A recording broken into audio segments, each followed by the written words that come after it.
সামনেই দোল উৎসব, আর এই দোল উৎসবকে কেন্দ্র করে নদিয়ার নবদ্বীপে বিশেষ পরিক্রমা থেকে শুরু করে পুজো পাঠ হয়। মন্দির নগরী নবদ্বীপে সাধারণ মানুষের ঢল যেরকম নামে সেরকম বিদেশি এবং দেশি ভক্তদেরও ঢল নামে। তবে এবারে সাধারণ ব্যবসায়ী এবং টোটো চালকদেরকে বিশেষ বার্তা দেওয়া হয়েছে এদিনের এই প্রশাসনিক সভা থেকে। এদিন সমন্বয় সভার মাধ্যমে প্রশাসনের অর্থাৎ পুলিশ প্রশাসন এবং পৌর প্রশাসনের সঙ্গে সঙ্গে সাধারণ ব্যবসায়ী, টোটো চালক থেকে শুরু করে সকলকে নিয়ে এই সমন্বয় সভা করা হয়। সেখানে টোটো ভাড়া যাতে না বাড়ানো হয় দর্শনার্থীদের জন্য, সেদিকে বিশেষ বার্তা দেওয়া হয় পৌরসভার পৌরপতির পক্ষ থেকে।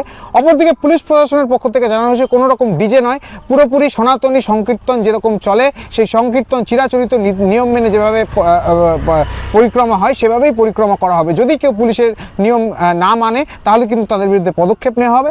অপরদিকে জানানো হয়েছে কোনো ব্যবসায়ী যেন এই দোলের সময় জিনিসপত্রের দাম অধিক মূল্য না করে ফেলে, কারণ নবদ্বীপের কৃষ্টি সংস্কৃতি বজায় রাখতে এবং নবদ্বীপের মান সম্মান বজায় রাখার জন্য এই ব্যবসাদারদেরকেও বিশেষ আর্জি জানানো হয় প্রশাসনের পক্ষ থেকে।